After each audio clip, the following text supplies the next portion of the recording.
Aujourd'hui, c'est avec une profonde émotion que je vous annonce ma retraite en tant que joueur de l'équipe de France. Les amateurs de football en France ont eu un vrai choc, car il ne s'agit pas de n'importe qui. On connaissait la génération Platini, la génération Zidane, et depuis 10 ans maintenant, on peut parler de génération Griezmann. Après Lloris et Varane il y a 2 ans, et c'est un époque bas pour d'autres raisons, et après l'Euro de cet été, Olivier Giroud, c'est maintenant Antoine Griezmann qui annonce sa retraite internationale. Grisou, ce fan de David Beckham qui voulait toujours jouer en manche longue, et dont le style de jeu avait une certaine classe, de ses larmes au Mondial 2014, au rôle de buteur à l'Euro 2016, à champion du monde en 2018, et une réincarnation totalement inattendue en tant que milieu relayeur au Mondial 2022, la chaîne bouscule son programme pour rendre hommage au top 5, top 3, mettez-le où vous voulez, des plus grands joueurs de l'histoire de l'équipe de France. Sans oublier bien sûr la question de fond, le timing assez curieux de cette annonce, entre la question du brassard et du traitement du sélectionneur au cours des derniers mois. On ne pensait pas le faire aussitôt, mais Antoine Griezmann mérite bien un épisode un max de légende.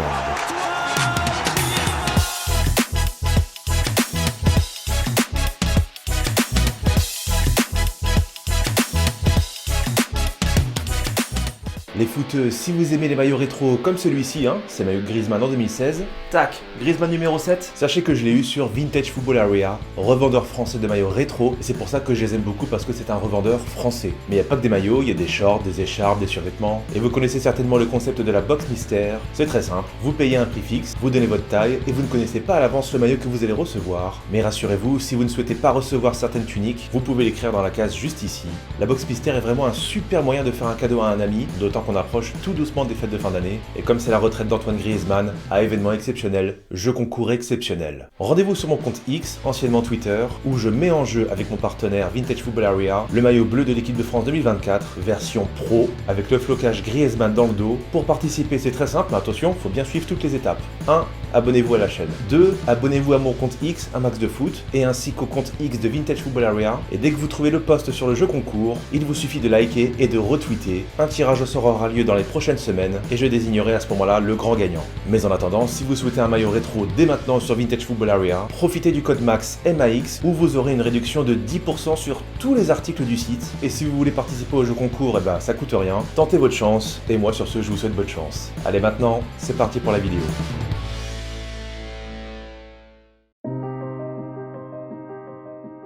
Né à Mâcon en 91, celui qui se fera plus tard surnommer Grisy ou Grisou ne sera pas formé en France, constamment rejeté par les clubs hexagonaux en raison d'un physique jugé trop frêle. Oui. Donc si on juge la formation à la française qui sélectionne toujours les mêmes genres de profils, grands, forts, puissants, qui courent tout droit, des mecs comme Xavi, Iniesta ou Messi, par exemple, ne seraient peut-être jamais sortis d'un centre de formation en France. Bon. Mais à l'âge de 14 ans, le club espagnol de la Real Sociedad le repère et lui propose un contrat quasi immédiatement. C'est donc du côté du Pays Basque qu'Antoine Griezmann va grimper les échelons jusqu'à faire sa première apparition en septembre 2009 avec le club de San Sebastián lors d'un match de Coupe du Roi. Alors en seconde division espagnole, le natif de Mâcon commence à percer au sein de la Real Sociedad et ses talents lui valent d'être convoqué en équipe de France Espoir où il remporte en 2010, avec les moins de 19 ans, le championnat d'Europe aux côtés d'un certain Alexandre Lacazette. Après ses 20 ans, Antoine améliore sa condition physique de manière considérable et en tant qu'ailier gauche de la Real, en 2013, il impressionne en barrage de Ligue des Champions à Lyon où il signe ce petit bijou. Au terme de ce duel, la Real Sociedad de Griezmann, Seferovic et Carlos Vela prive l'OL d'une phase de groupe de Ligue des Champions et assez nettement. Et justement, cette saison 2013-2014 sera celle de l'explosion d'Antoine Griezmann. 20 buts et 4 passes décisives en 50 matchs, il carbure à tel point que la grande équipe de France lui fera enfin les yeux doux. Enfin, la grande, les Bleus sortent à peine d'une période difficile, et alors qu'ils viennent d'acquérir contre l'Ukraine une qualification héroïque pour le Mondial 2014, dès le mois de mars, à l'occasion d'un match amical contre les Pays-Bas, Didier Deschamps convoque Griezmann en bleu et fait déjà forte impression évidemment sur le côté gauche, en profitant des pépins physiques de Franck Ribéry qui n'ira pas au Mondial.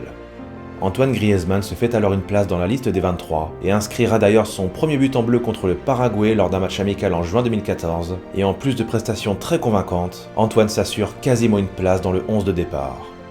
Et on se rappelle qu'à ce moment-là, l'équipe de France avait grand besoin de faire oublier le fiasco de 2010 et un Euro raté en 2012, et Griezmann fera partie alors de cette équipe de France qui montera en puissance. Et ce, jusqu'au stade des quarts de finale, où la France croise la route des futurs champions du monde allemands. Et là, une image va rester. Celle d'un Griezmann en larmes après l'élimination des Bleus. Et ça, dans le contexte de l'époque, alors que les Bleus venaient de traverser une période très sombre, c'était tellement rafraîchissant. Ses larmes, c'était un peu les nôtres. Et c'est ainsi qu'il va commencer à se faire une place dans le cœur des Français. Tout va très vite pour le jeune homme de 22 ans, très convoité par beaucoup de clubs, si bien qu'en 2014, il signe à l'Atlético de Madrid, où il explose ses compteurs, avec 25 buts dès sa première saison, toutes compétitions confondues. Et fait intéressant, l'entraîneur des Colchoneros, Diego Simeone, le fera jouer dans plusieurs positions, le mettant à gauche, comme à la Real Sociedad, mais aussi au poste d'avant-centre, et même en second attaquant, placé à l'époque derrière Mario Mandzukic. En fait, Griezmann est au centre du dispositif, et il devient même le meilleur buteur de cette équipe, laquelle atteindra en 2016, ni plus ni moins, la finale de la Ligue des Champions. Mais face au voisin rival, le Real Madrid qui menait 1-0 dans cette finale, sur penalty, l'Atleti a l'occasion d'égaliser, et Griezmann se charge de le frapper.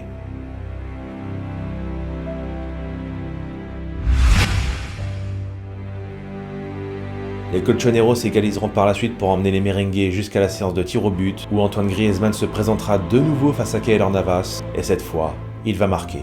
Il faut vraiment porter son courage dans ces conditions, mais néanmoins, le football est un travail d'équipe et cela sera insuffisant pour soulever la Ligue des Champions, perdue au tir au but face au Real.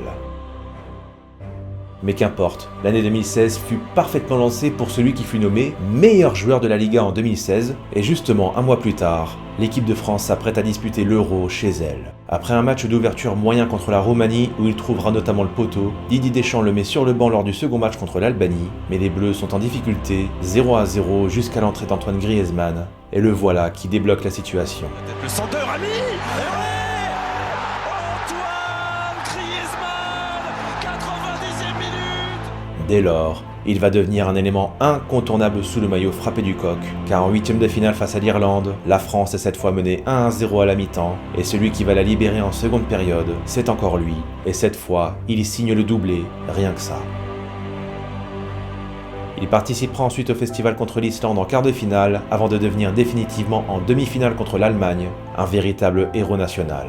En compétition officielle, l'Allemagne, c'est LA bête noire de l'équipe de France. Il faut remonter au Mondial 58 et la démonstration des Bleus 6-3 lors du match pour la 3e place face à l'Allemagne. Ce jour-là, c'était un certain Just Fontaine qui avait brillé, mais en ce 7 juillet 2016, Antoine Griezmann signera un nouveau doublé et la France élimine l'Allemagne, championne du monde en titre. Mais malheureusement, lors de la finale au Stade de France face au Portugal, comme bon nombre de joueurs ce soir-là, le meilleur buteur de l'Euro 2016 et ses 6 réalisations passeront à côté et laisseront le Portugal s'emparer de l'Euro. Mais cette merveilleuse année 2016 va couronner Antoine Griezmann en figurant tout de même sur le podium du Ballon d'Or. Il incarne même le visage du renouveau et d'une génération bleue qui ne cesse d'impressionner jusqu'à atteindre un point culminant en 2018, année où il remporte la Ligue Europa avec l'Atlético de Madrid, en signant au passage un nouveau doublé cette fois en finale pour un succès 3-0 sur l'Olympique de Marseille.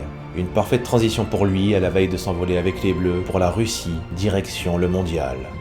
Dans une position de 10 avancé ou de second attaquant, derrière Giroud et aux côtés de Blaise Matuidi et Kylian Mbappé, ce n'était peut-être pas le Griezmann flamboyant de l'Euro 2016, mais un Griezmann en grande forme qui fera briller l'équipe de France de mille feux dans cette phase à élimination directe où il marquera en quart de finale face à l'Uruguay, tout en contenant sa joie par respect pour ses coéquipiers uruguayens de l'Atlético, dont le parrain de sa fille, Diego Godin. Et en finale face à la Croatie, alors que les Bleus ne sont pas très bien, il sera vraiment l'élément central de cette équipe de France, l'un des rares à surnager en ce 15 juillet 2018. Griezmann sera impliqué sur 3 des 4 buts français contre la Croatie, et cette fois, 4 ans plus tard, les larmes de joie remplacent les larmes de tristesse.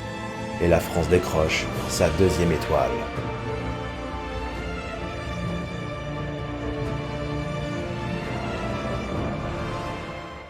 Allô Ousmane, c'est le coach. Tu peux descendre, je vais te voir 2 minutes.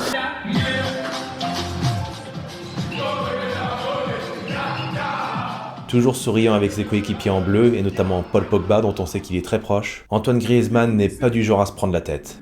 Voilà, la vérité. Oui, c'est...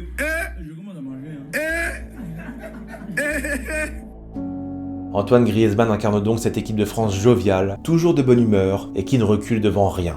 Les années passent, Antoine marque toujours plus de buts mais ne parvient pas encore à passer un cap en club. En 8e de finale de Ligue des Champions, l'Atlético, qui s'était pourtant imposé 2-0 au match aller face à la Juve, subit au retour une remontada. Dès lors, Antoine a des envies d'ailleurs pour se donner une chance de décrocher un jour la Ligue des Champions.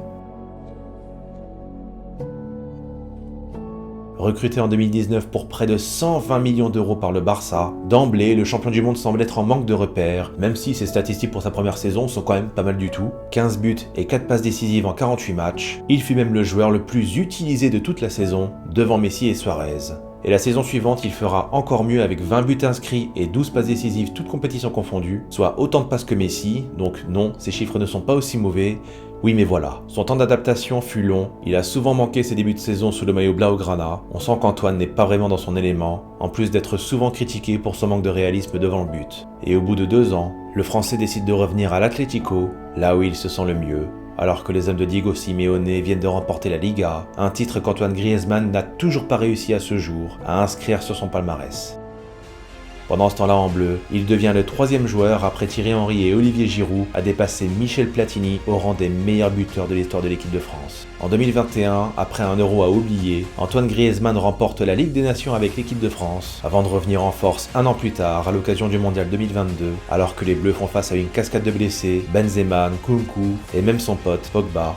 Deschamps va alors lui demander de redescendre d'un cran pour se muer dans un rôle qu'il n'a encore jamais fait. Et dès le premier match contre l'Australie, le joueur de l'Atlético a su afficher toute sa palette technique et son excellente lecture du jeu qui l'a transformé en un acteur du placement et du replacement, son positionnement parfois très bas pour participer aux phases défensives, ses passes longues, ses passes courtes et bien sûr ses passes décisives. Quelle réincarnation pour Antoine Griezmann, lequel accepte malgré lui de ne plus marquer pour se consacrer dans ce rôle de l'ombre.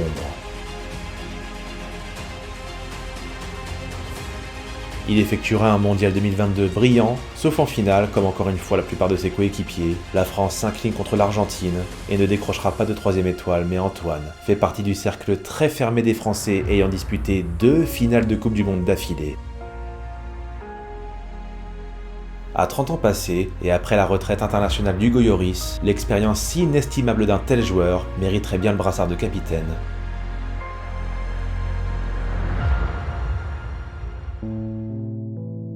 Mais en mars 2023, Didier Deschamps préfère le confier à Kylian Mbappé. Le sélectionneur préfère alors tabler sur le long terme et il semblerait qu'Antoine vive cela comme un manque de reconnaissance après tout ce qu'il a fait pour les Bleus. Mais il y a également un fait inéluctable, et c'est normal, le temps passe, mais le niveau d'Antoine Griezmann n'est plus celui d'autrefois. Et lors de l'Euro 2024 en Allemagne, Deschamps va encore essorer l'éponge en l'alignant sur le côté droit, un poste qui ne lui convient pas du tout. On est très loin du Antoine Griezmann auquel nous étions habitués, mais au-delà du poste, c'est aussi sa finition qui inquiète. En raison de son rendement insuffisant, Deschamps ne le titularise même pas pour la demi-finale contre l'Espagne. Le sourire d'Antoine a disparu, son enthousiasme aussi. En septembre 2024, le premier rassemblement post-Euro sera également le dernier pour ce pilier historique des Bleus. Et là encore, le Français le plus expérimenté sur le terrain est à la peine, au point de se demander si l'on reverra un jour le grand Griezmann d'autrefois. En tout cas, l'intéressé avait pourtant affirmé à plusieurs reprises son souhait de disputer la Coupe du Monde 2026, mais le 30 septembre 2024, le meilleur passeur de l'histoire des Bleus publie ce message sur les réseaux sociaux. Aujourd'hui, c'est avec une profonde émotion que je vous annonce ma retraite en tant que joueur de l'équipe de France. Antoine Griezmann, c'était le chouchou du public français, le dernier véritable créateur d'une équipe de France où il ne reste plus que des joueurs stéréotypés, et même si depuis il est devenu papa à 3 reprises, Antoine Griezmann est toujours resté cet enfant plein de fraîcheur. À titre personnel, j'ai adoré ses alertes médailles durant les Jeux de Paris. Il était à fond, il ne se prenait pas la tête, il s'en fiche complètement de ce qu'on pense de lui, et malgré quelques polémiques qui sont davantage le fruit de sa maladresse que ce qu'il incarne vraiment, Antoine, tu étais le métronome de l'équipe de France depuis 10 ans, l'un des visages, si ce n'est le visage de la renaissance des Bleus après les années sombres. Tu nous rendais heureux, tu nous faisais rire, et malgré tes célébrations pas toujours réussies, tu nous rendais fiers. Et quand tu étais triste, on l'était aussi avec toi. Désormais, il faudra conjuguer la génération Griezmann au passé. Au terme de 137 sélections, le 3e joueur français le plus capé à égalité avec Giroud, Antoine inscrira 44 buts, 4e meilleur buteur de l'histoire, il est le meilleur passeur de l'histoire des Bleus devant Thierry Henry, et bien sûr, une folle série de 84 sélections consécutives entre 2017 et 2024, preuve de l'importance considérable de ce joueur durant cette période, et disons-le même, n'ayons pas peur, de l'histoire de l'équipe de France. Mais Griezmann a également écrit l'histoire en club. En janvier dernier contre le Real, il dépassera le record de Luis Aragonés en devenant le meilleur buteur de l'histoire des Colchoneros. Une légende.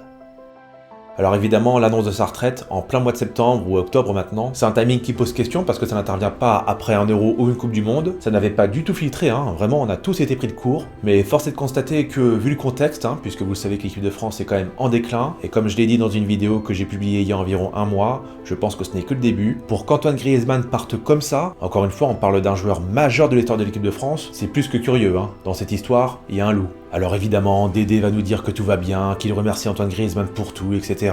On pense à beaucoup de choses en ce moment. Entre le brassard qu'on a préféré donner à Kylian Mbappé plutôt qu'à lui, et c'est pas un secret, ça l'a affecté. On a l'impression qu'il a joué dans toutes les positions offensives et qu'au bout d'un moment, à force d'essorer l'éponge jusqu'à ses limites, il n'y a plus d'eau. Il a tout fait pour les Bleus et il a eu la classe de se taire. Voilà à quoi on reconnaît les vrais patrons.